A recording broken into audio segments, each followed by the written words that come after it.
So last week we discussed the word no.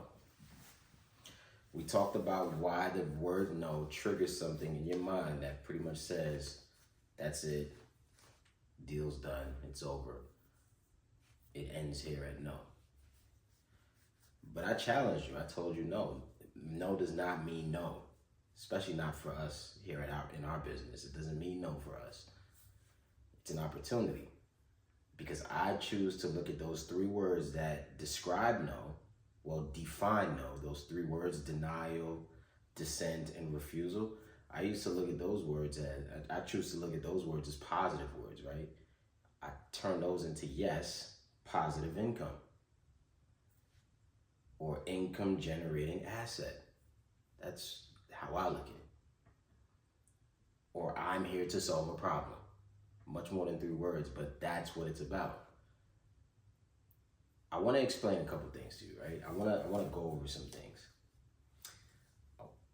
I challenge you to really look in the mirror and ask yourself why you're doing it in the first place. Because to me, that's the reason why when people hear no, they quit. Because they forget why they even got on the phone in the first place. You're not putting the customer first anymore. You're putting yourself first. You're thinking about your money. And I get it. Think about your money. But just understand that when you think about your money, it also clouds your thoughts, and it also helps you forget why you're doing it in the first place. Because here, the way how we do things, when we hear the word no, we choose to turn that into an opportunity to help. Because when they say no to us, that just means that they're saying no to that particular service. But what if we have others? What if I told you we can do something else for you that might help based off of our conversation? Key word there, conversation, because you have to converse in order to find out how you're going to help somebody. I can give you the perfect example of something that really happened, right? That was positive for us and for the potential customer. We had a customer 5 years ago. Still cool with this guy to this day. 5 years ago, the lead came in as a potential seller, right, for a house that they have. No longer wanted it. We train our staff to ask all the right questions, and then in this particular time, some of the questions were, hey, why are you looking to sell? He mentioned that he had some issues with collecting rent from the tenant, who's also family of his. It was his sister. And she wasn't paying on time, and he found himself having to make payments for her. That doesn't sound like too big of an issue, right? I mean, that's family. You're making payments for the property anyway, so it seems like things are still fine. So what's the issue? Well, here was the issue. The real problem that he had was that not only was he making payments on the mortgage for that property, but he was also paying a mortgage on his own property. So now he has two properties that he's making a payment on. One extremely expensive, the other one not so expensive. But the one that's expensive is the one that he cares more about because that's where his family lives. That's his wife, his kids, whatever, right? So that's the real issue. The real issue is we have a gentleman on the phone that does not want to be a landlord, but he finds himself in a space where he is a landlord and he does not have the bandwidth to handle everything that comes with it, the negatives. So guess what? We made him an offer. Based off of the numbers in that area, we had to give him the lowest, best offer that we could. And based off of the condition of the property, which he also was not willing to fix himself. That's another problem, right? So when we gave him our offer, we offered $70,000. $70,000. He said, I'm sorry, no, can't do that. Well, that then goes into our sales funnel. What's a sales funnel? A sales funnel is pretty much taking your client, your potential client, on a journey. And that journey pretty much is labeled as cold, warm, hot. A lot of us might have that in our CRMs, whatever that CRM may be that you use, but it's like a conveyor belt, right? You're just taking potentials and turning them into a successful transaction at the end. And that's what happened here. So Started off him saying no. And we were able to ask some more questions. Okay, well, if it's no to that 70,000, there must be some other issues, because it sounds like you need to sell, but it just sounds like we're not seeing eye to eye on numbers, and that's fine. Let's continue to talk.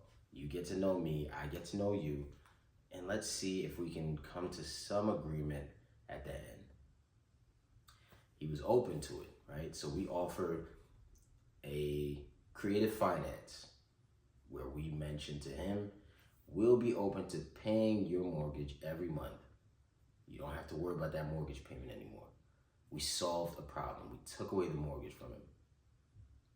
Right? Wouldn't you take that? If you don't want to pay 2 mortgages and somebody says, hey, look, I'll pay the mortgage for you if that's an issue. Cool. I'll pay the mortgage for him. He agreed. He said, I'm okay with that. What up? What? Explain a little bit more. I want to hear more. We're like, okay, well, look, how about we buy the property from you, but we buy it at whatever your mortgage price, at whatever you have left on your mortgage right now. How does that sound? But we don't buy it outright right now, but maybe give us like 5 years to be able to take care of this. 3 to 5 years to take care of whatever that mortgage is. But all in all, we get that off of your hands and we move forward, make sure that we do that for you, and you can sail off into the sunset. He says okay to that too. Okay, cool. So now we got to discuss the numbers, right? So how much money do you want to walk away with is what we asked him. He said, to be honest, I'm just willing to give it away, but if I can make about $1,500 because I know the numbers might be tight, I'm fine with that. So we ended up buying this property for $1,500. $1,500. It needed some work.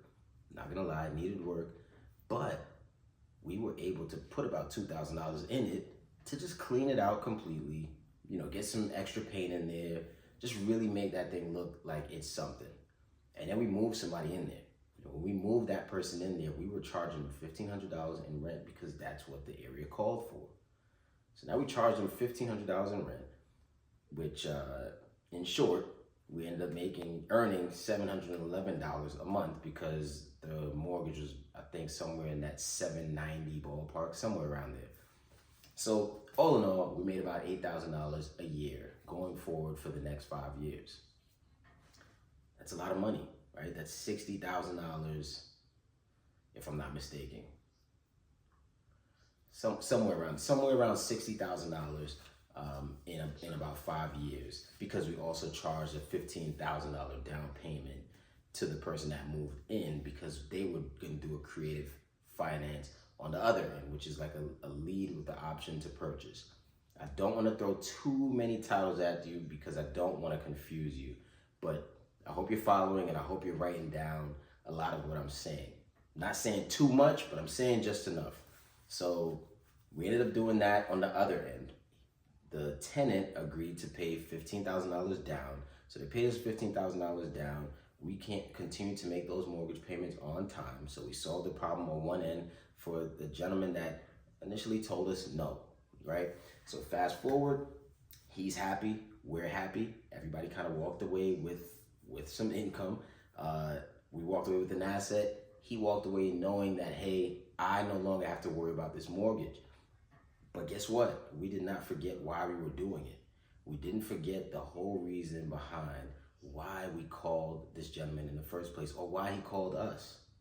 And I think that's the reason why a lot of people find themselves in a space where they cannot complete the task. They hear no, and that's the end of that. And I challenge you to stop thinking that way. I challenge you to get back to the reason why you're on the phone, or you received this letter, or you received a call in the first place. And it's all about the customer. It's all about finding a way to solve someone's problem. All right? Now, sometimes you're going to get a no, and it just means no, just like we discussed last time. But that does not mean that that's the end of the road. Just ask those open-ended questions, and I guarantee you will find success. Get back to the basics, right? The basics is where it's at. That's the meat and potatoes, the basics. Get back to doing that. Get back to solving somebody's problem. Get back to caring about who you're serving. Get back to caring about your why, your purpose. And I guarantee you, you will find success. Make sure you like, you share, you subscribe, and make sure you just come back next week. Click that button. Click the bell button that's on the left or the right of the screen. Get that notification.